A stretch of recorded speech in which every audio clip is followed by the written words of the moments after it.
So, welcome to the next edition of the Rare Business Podcast. With me today, I have Karl Chapman from Riverview Law. Hi, Karl.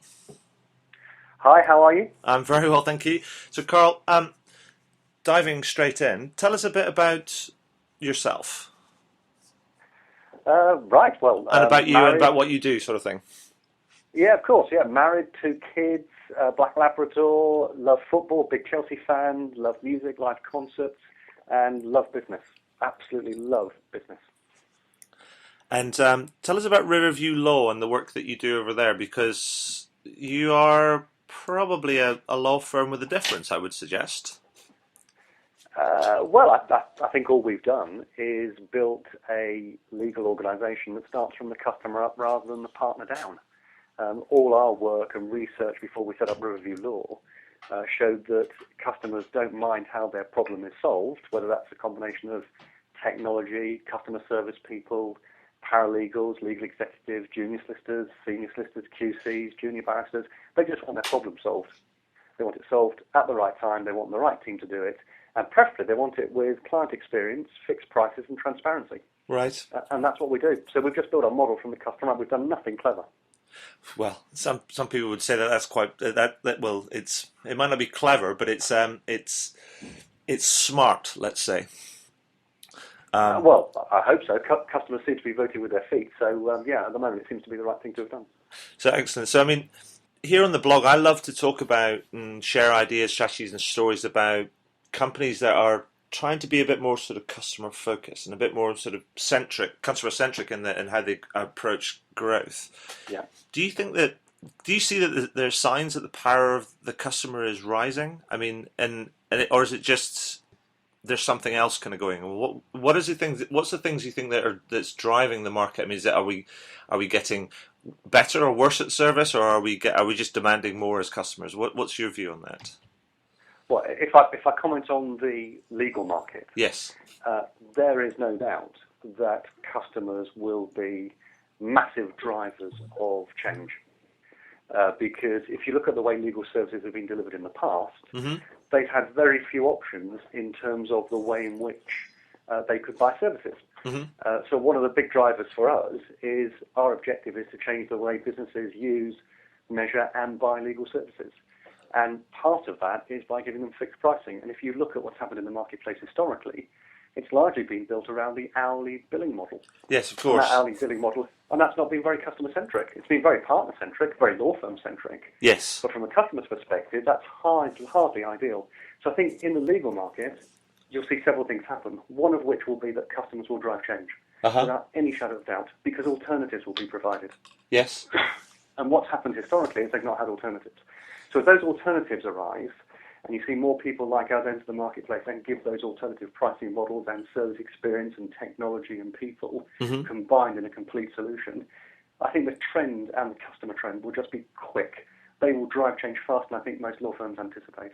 And do you think those things are that, particularly in the legal sector, do you think that's being accentuated by the environment that we've found ourselves in for the last 4 years now, and two, the recent new legislation, which is about the ABSs that came into place in January, I think it was? I think you're right. There's a combination of things in play, and that ranges from the economy at one end, because clearly things are difficult. People are looking at their costs in organisations, whether they're small, medium or large. Yes. Legal bills can be a big cost, so no surprise there that they're focusing on them. So the economy is clearly having an impact.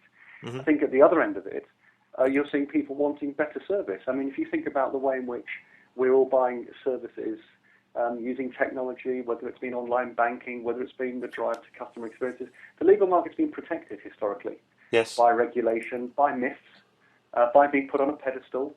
A lot of the work that can be done in the legal market doesn't need to be done by lawyers, yet it's still being charged at legal prices. Yes. So I think you're seeing the economy at one end. I think you're seeing regulation acting as a signpost for change, and I think you're seeing customers realising that, hold on, there are alternatives. So I think there's a combination of factors. Excellent. And so, I mean, this is, as you say, this affects all businesses of all sorts of different sort of sizes, and absolutely. You are, particularly in the legal sector, it seems to me that Riverview Law, you are leading the charge on this. But say you were in the legal industry is not so dissimilar to other, say, professional services No. areas. I mean, so if you were a partner of a professional service firm and you're listening to this or reading this blog and you're thinking, I know I need to sort of get my hands around this and get stuck into it, what would you be suggesting that businesses do, particularly if they're in that professional services market, to push themselves on to make that change, to try and get better, as it were? Where should they be starting? Well, fundamentally, they've got to start with the key question: what business are we actually in? Right. And they've got to understand the answer to that question. What is it that customers value? Mm-hmm. What are they prepared to pay for? Mm-hmm. How do you organise yourselves to deliver the services customers want? Mm-hmm. And it's quite interesting. You know, a lot of the debate that we've had prior to the launch of Riverview Law and since is when we're engaging with lawyers, there's a big focus on the quality of the technical advice. But that's only part of the overall service. It's only part of the quality experience. Sure. Clearly, you've got to have high quality, accurate technical advice, but it's a reality. If I'm on the other side of it as a customer, you can be the best legal opinion expert in the world. If I can't understand what you're saying to me and I can't act upon it, it's not worth very much. So I think what's interesting is you've got to start from a position of what business are we in? How do we organise ourselves to actually deliver what customers want and what they're prepared to pay for? Sure. And what do we do in terms of restructuring our operations so we've got a proper combination of people and technology? Because technology is going to be very key in this, but the key always is the people. So Sure. however good technology is, it doesn't change them. You know, people interaction is fundamental to the whole process.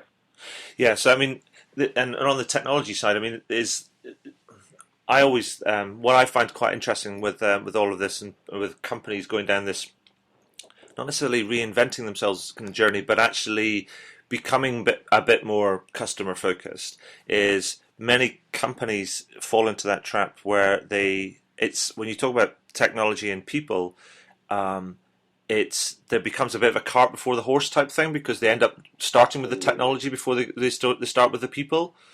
Absolutely. And it's about culture and behaviours. And, you know, the great thing is, however good technology is, in business services, that includes legal market, Yeah. you can't remove the need for human interaction. What the technology does, though, is change the nature and frequency of the interaction, Yes. i.e. that it's at the right moment, it adds the most value, and it actually enhances the client experience. So you're right, it is cart before horse. Technology is fundamental, but it's a means to an end. The people, they make the difference. And that's one of the biggest, the biggest challenges. I mean, that whole culture and behavioural sort of change, and I think that's one of the things that people underestimate, that sort of thing at their peril. I think, because it does take. Well, you either got to recruit a whole new set of people, a whole new set of values and behaviours, or you've got to have, the understanding that sometimes change takes a while to happen. Absolutely. Or you have the advantage that people like us have, is that we started with a blank piece of paper. So you started from the ground up.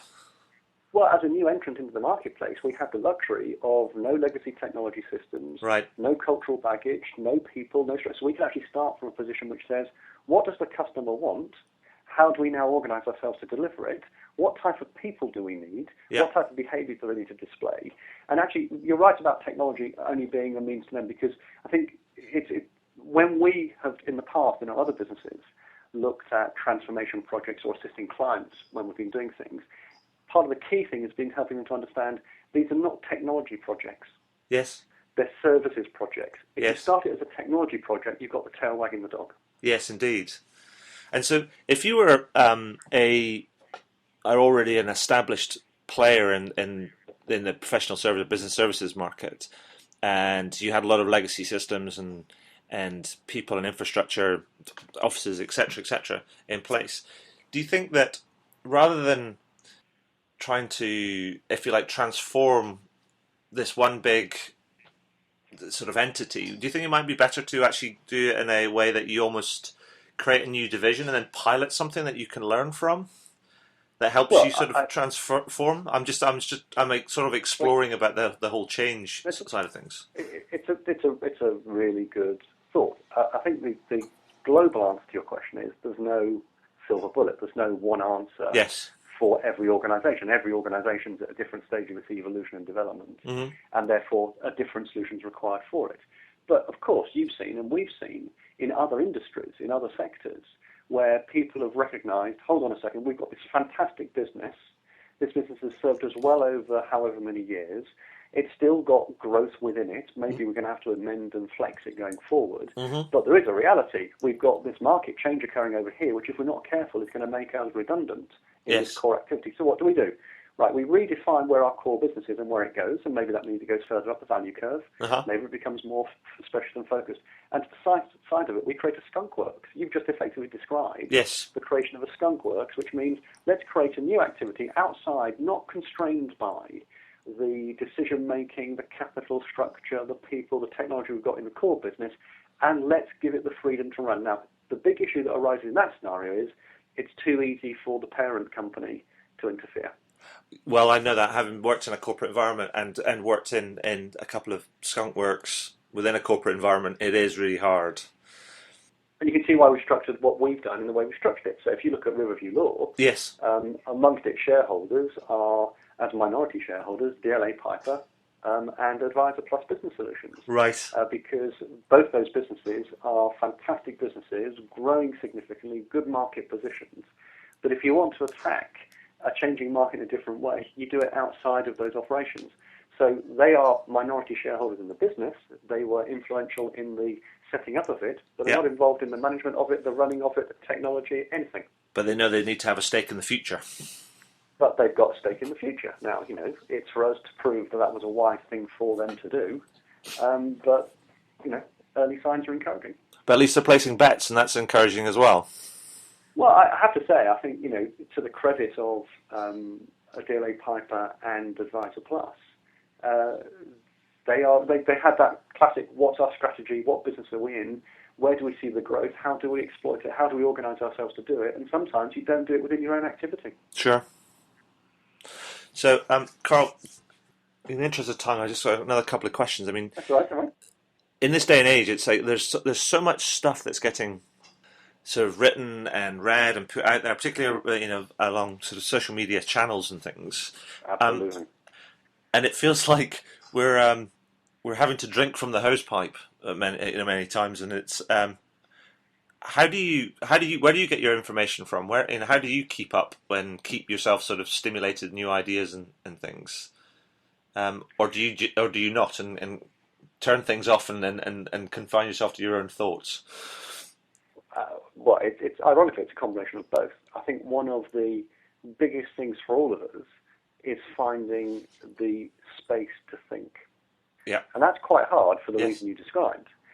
But you do need to find that space. But to be able to think, you've also got to be open to a lot of new ideas and thoughts and what's actually happening out there. So how do we do it? Of course, on an individual basis, social media has become an increasingly important channel over the last 6, 9, 12 months. Yes. And, you look at the stuff that's going on there in terms of the legal Twitter stuff is amazing. The blogs out there from people like Stephen Allen and Tom Kilroy. But there's loads of stuff going on there which are fantastic. And that's really good in terms of thoughts. But it goes beyond that. Clearly, the key to it is meeting people. Yes. I mean, the amount you learn from sitting across a table from a general counsel, from competitors in the marketplace, whether that's existing law firms or others, whether it's suppliers into that market, who supply technology and other services. Getting out and meeting and speaking to people is probably the single biggest thing.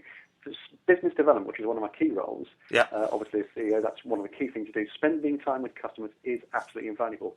The other key thing, though, is I've got some fantastic colleagues within the business, some who are solely focused on social media. Right. And they know the sorts of things we're going to be interested in, and they provide things, and they're a great sift, because actually you can get swamped. They give me a great sift. Our colleague in the US, in New York, it's fascinating getting that international perspective as well about what's happening out there and how that's driving. So he's a very good feed of information about change and trends. And by the way, the English legal system, we have got a massive global opportunity given the decisions that the US have made about not allowing non-lawyer involvement. And that's a fantastic opportunity for us in the UK. Phenomenal opportunity. Excellent. So there's lots of different feeds. I mean, I have to say, a lot of it is to do with sitting down across a table and speaking to people. I think that's a really great point, and it's actually one that it's funny. I was at a meeting yesterday with a bunch of people, and that came across very clearly in that the digital world is fine, but we are people, and Exactly. and when we sit down in front of each other, whether we speak on the phone or we do it over a video conference or we sit down face to face, which is almost the ultimate, is we like that personal side of things because that's who we are as people.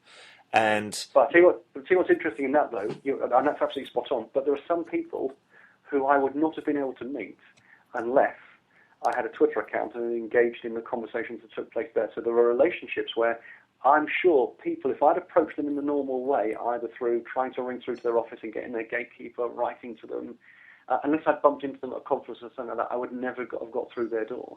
So the irony about the social media world is it does actually allow you to open some doors you could not get through to normally. I think that's absolutely fair, and it's happened to to me, particularly when with the blogging and the interviewing and things. I mean, I primarily use it as a sort of a learning and networking tool, effectively. Phenomenal. I have to say, when I read your blogs and saw what you're doing, I thought, what a cracking business model, because it opens doors for you in a way which you wouldn't get through. I think it's fantastic. So thank you.